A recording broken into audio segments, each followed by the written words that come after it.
Lori Marcus, welcome. You are a global marketing executive, board director, and executive coach, and a woman leader of New Canaan. Thank you so much for being here today. Thank you for having me. It's so nice to be here. Well, let's start from the beginning. Tell me a little bit about where you grew up and what your family life was like as a young person. Sure. I grew up in northern New Jersey, about an hour from here, and I grew up in a very modest, middle-class neighborhood. I was very lucky. I have a sister that I'm super close with, and I had two, very adoring parents, and we grew up in a close family. I had a ton of friends. I was a real student, but sort of equal parts really good student and really social. And so I have very fond memories of my childhood. Were you inspired by anybody at a young age? A couple of things that come to mind. One is on a more personal note, probably the person that I loved and cherished and adored more than anybody in the world was my paternal grandmother. She was this wonderful, sort of soft, cuddly, huggy woman, just like smart as the day is long, these beautiful green eyes that lit up the room, and her name was Naomi Tauber, and everybody wanted to be with her. She was just the kind of person that everyone wanted her to work on their initiative or volunteer for this or be their friend or whatever. She was an incredible person, and some of my fondest memories of childhood are spent with my grandmother. So that's on the personal side. On the more sort of, I don't want to call it professional, but young professional side, I had a lot of teachers that I loved, Miss D'Elia in third grade, Miss Lenz in first and second grade, Miss Reynolds in sixth grade. And I always thought, up until probably high school, I always thought I would be a teacher. And I think it was partially because these women were so inspiring to me. Well, you went on to college. Tell us a little bit about college and what was that all about? Yeah, so I went to the University of Pennsylvania. I ended up studying at the Wharton School. I was a marketing major. And it was kind of a fluke that I ended up going there. Like I said, we grew up very middle class. We didn't have college counselors or, anything like that. People didn't go to Ivy League colleges where I grew up. It wasn't like New Canaan. And just my sister's best friend had gone to Penn. And so my dad said, oh, you should look there. And so it was kind of a fluke that I ended up going there. And you took a marketing class sort of by accident, right? Yeah, Tell us what happened there. Yeah, I took a marketing class and I just loved it. I think I'm a person that I don't love theory. I mean, I'm very conceptual, but I don't love theory. So things like macroeconomics were not really my jam. But marketing, where it was about, product and price and physical distribution and promotion and shelves and packaging and all of that. And then ultimately, it's really about the consumer and what motivates consumers, how to communicate with consumers. And I just fell in love with that. And I was very fortunate. I was at Penn. They have a world-class undergraduate business school. I transferred into Wharton. And I was very, very fortunate to find a major that I loved inside of a university with all the, the rah-rah, hurrah for the red and the blue and the football games and the basketball games and fraternity parties and all of that stuff. That was really a wonderful way to go to college. Yeah, my dad was a Penn graduate. There you go, yes. Hurrah for the red and the blue. And after Penn, what happened? You had a great corporate career. Let's hear all about that. I was very lucky. So when I graduated from college, so back in the day, and anyone who's watching this who's a young person won't know what I'm talking about, but at Wharton, companies used to come and you slotted your resume into little slots, and companies would come interview. So I was very lucky. I had a great job right out of school, went to work for a company, now part of Nielsen Marketing Research. I lived in both Atlanta and Stanford for them, and it was a great training ground. And from there, I went to PepsiCo back in 1987. I was working in the service industry, and I knew I wanted to have client-side experience. And so my boss at the time in my old company, who was really a real mentor to me, he said, go to PepsiCo, you'll hate it. It's a terrible place to work, but it'll look great on your resume. He said, go for a few years. I was an associate. He said, you'll get to brand manager, and then you can write your own ticket and go anywhere you want. And then, what happens? You move, you get promoted, you get married, you move, you get promoted, you have a baby, you move, you get promoted, you have another baby. And then you wake up and you're in your 40s, you're running a big organization.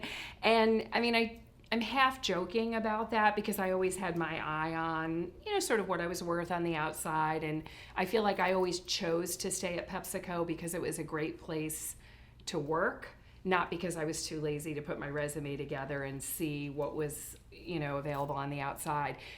But it was great.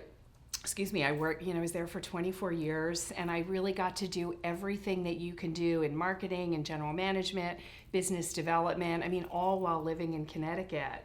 So, I traveled a lot, I worked in different cities, but always I was very lucky to be able to keep my family here in Connecticut. Were there any women mentors at Pepsi for you? Yeah, there were a lot of really strong, incredibly talented women at PepsiCo, including but not limited to our former CEO, Indra Nooyi. But one woman that really stands out for me, may she rest in peace, was a wonderful woman named Brenda Barnes. And she and her family actually lived in New Canaan many years ago. And she was the president of Pepsi North America. She had raised 3 amazing children.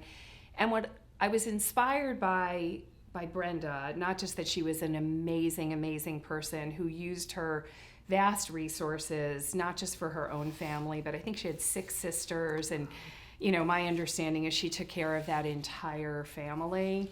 So she was wonderful from a personal value standpoint.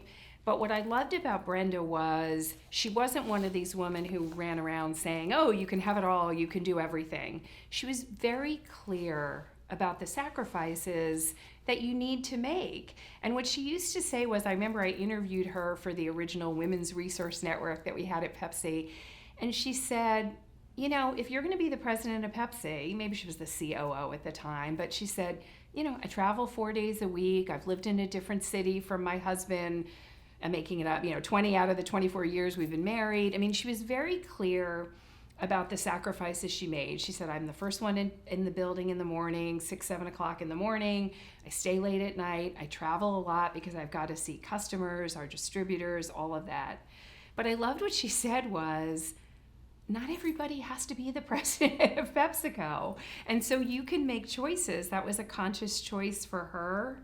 But she made it clear that you can be fulfilled at whatever you do in a company. But she didn't sort of walk around with this cape of, I'm Superwoman, and I don't know why you guys aren't all figuring it out. She was really modest and humble, I think, about the choices and, quite honestly, the sacrifices that she made to be a leader in the company. Let's talk about leadership. You mentioned in something that I was reading about servant leadership. What is that? Yeah. So servant leadership, we used to have a thing at PepsiCo, we called it the right side up company. And it was sort of the notion that the people at typically the highest level of the company on kind of the corporate ladder, you actually need to flip that on its head. And the most powerful people in the company are those on the front lines who deal directly with our customers. And again, we were a business, we sold through retailers and restaurants and things like that. And those people that were stocking the shelves in the stores, driving the trucks, on the phone, on the consumer hotline, those were actually the people that we in the corporate offices, we needed to support those people. And we needed to use our power to remove obstacles from them and not create work for them, but basically to kind of, like I said, to clear the slate so they could do what they needed to do. And there's another person I would consider a mentor, a gentleman by the name of Al Carey, who also recently retired from PepsiCo. He was the CEO of our North American business. And he's spoken a lot. I just listened to him on a podcast, on David Novak's podcast, talking about servant leadership. And I think he would say that I think once you realize also that that's your job, is, like I said, to take away obstacles and make it so the people closest to the customer can do their job and service our customers, and that's both trade customers and consumers. But the other thing about that is it comes with the recognition that you're not the smartest person in the room. You don't have all the ideas just because you're the one with the big fancy title and the big fancy office.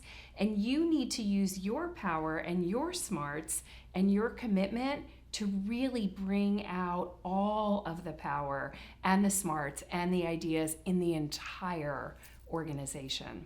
Do you think men differ in their leadership traits than women? It's a great question. Whenever I'm asked that question, I always say, people say, do you know, better women boss? I've had great women bosses, and I've had crummy women bosses, and I've had amazing men bosses, and, you know, and crummy male bosses. So I don't think being male or female defines how good a leader one can be.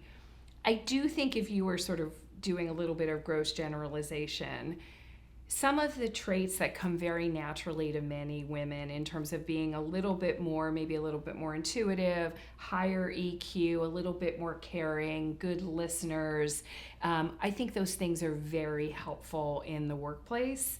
And I think the old model of sort of the command and control, it's like the military, you know, that serves a lot of companies well. But what I would say a more modern approach is one that is a little bit more, you know, they say like traditionally a lot of boys grow up playing sports and there's win-lose, and women are taught to sort of play dolls and play tea and things like that. Have tea parties, I guess is the way you would say it, where really it's about making connections. And the way that I tend to describe that is I think that's a more modern approach to leadership that serves many women very naturally, serves them well. Let's talk about what's going on in the C-suites and the boardrooms right now. Yeah. They're definitely not full of a lot of women. Yeah. Talk to me a little bit about your feelings on that. Yeah, I have very strong feelings about the fact that women aren't kind of, as Lin-Manuel Miranda would say, in the room where it happens. And I think it's in C-suites, it's all the sort of the leaky bucket or the slippery ladder, as people say, leading up to this C-suite. You know, entry-level women tend to do well, but then it's that first-level manager and second-level manager where women tend to fall off. So I think it's in the C-suite, it's in the boardroom, it's in the House, it's in the Senate, it's in the White House, it's in the Supreme Court. It's all of the places. Women need to be in all of those places where decisions are made.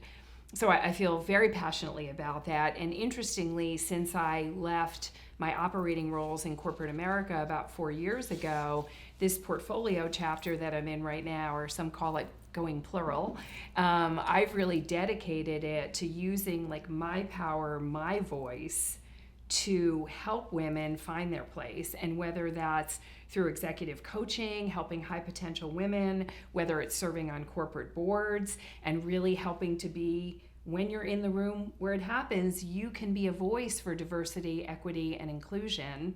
And then also through a book that I'm writing with some former PepsiCo executives, which is also about helping women when they're in those situations in corporate America where they're slighted a little bit, and just these little microaggressions that happen, these little micro moments, not the big Harvey Weinstein Me Too moments, but just these little slights that happen to women.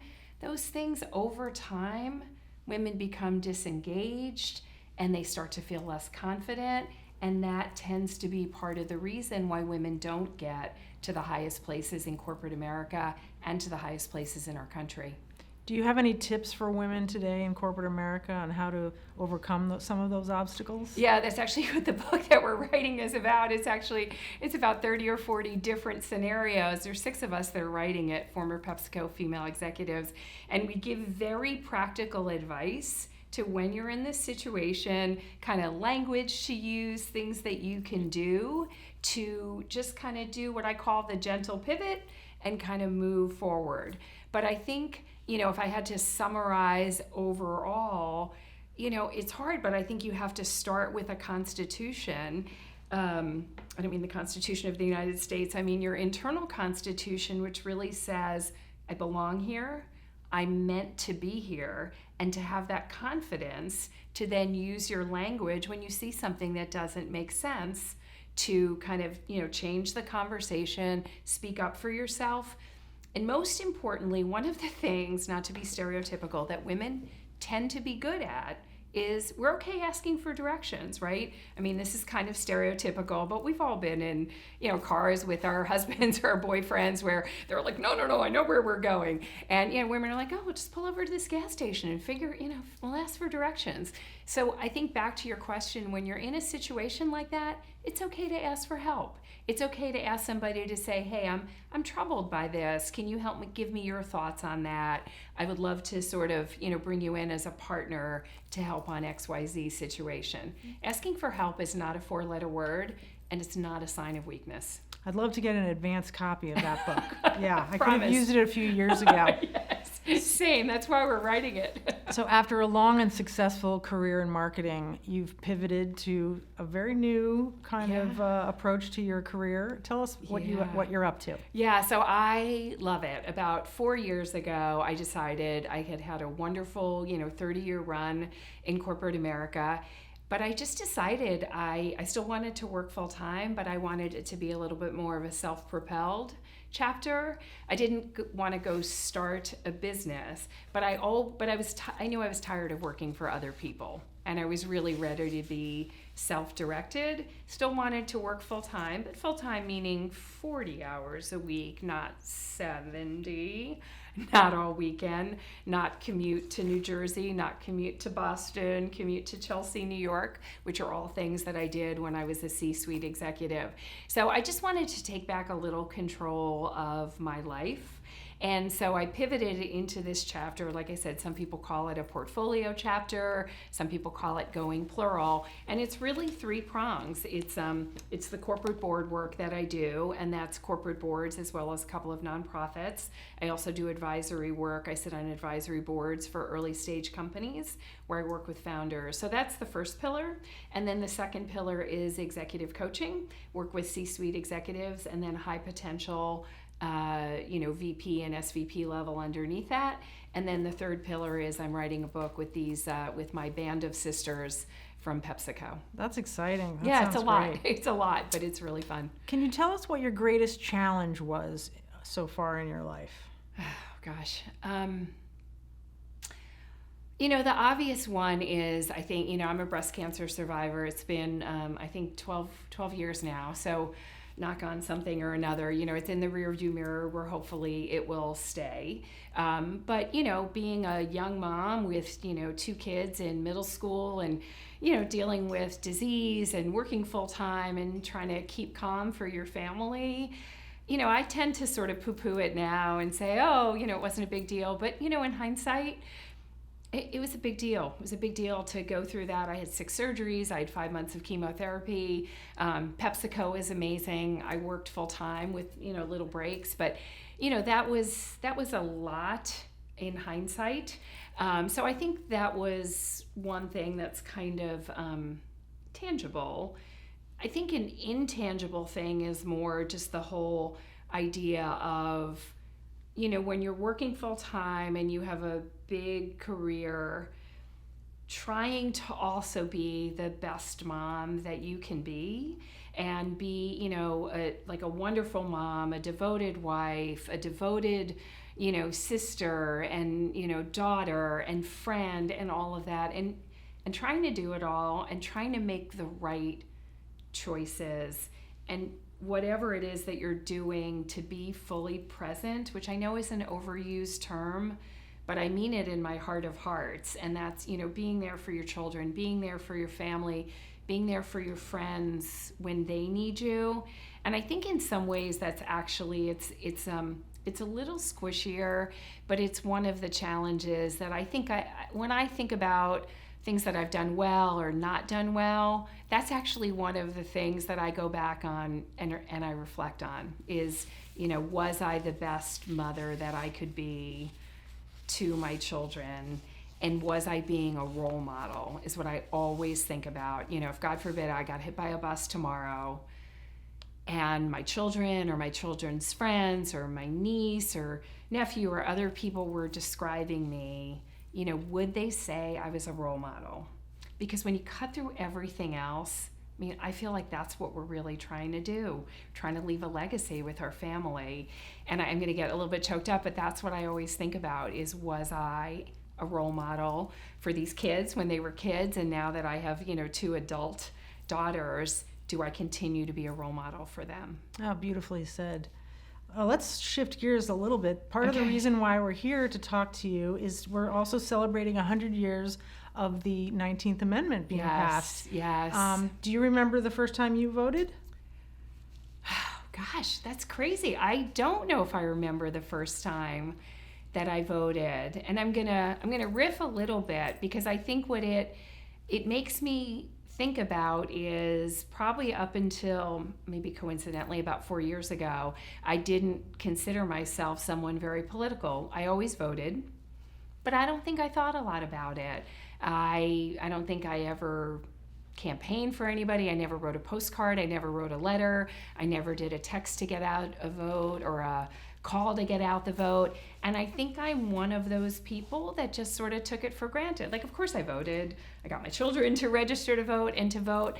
But I don't think until recently it was a part of my identity. And that has changed incredibly dramatically for me in the past few years. And I take that right to vote, as one of the most profound rights that we have as people, as citizens in our country.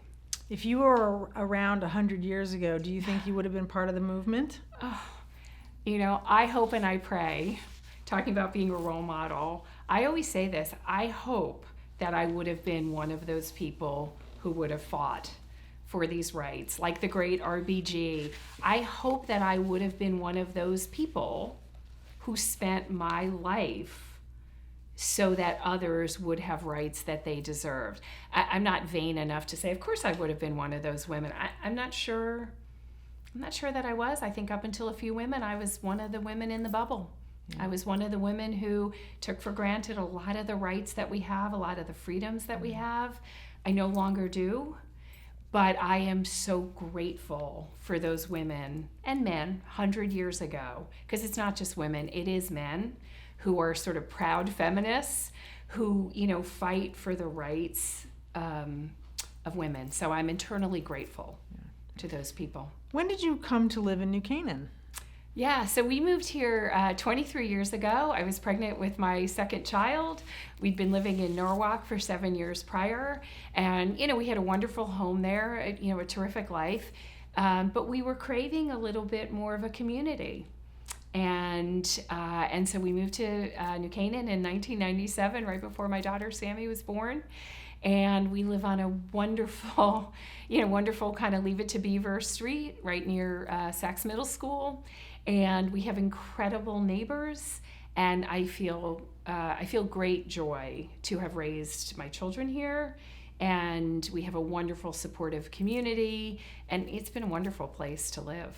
Do you have any favorite traditions of New Canaan? Oh gosh, I have so many. I remember when we moved here, one of my neighbors called me and she said, did anyone tell you what happens here on Halloween? And I said, well, I assume we'll get a lot of trick-or-treaters. The houses are fairly close together. And she said, how much candy did you buy? And I said, I don't know, 100 pieces or so. And she was like, go to the CVS and get more candy.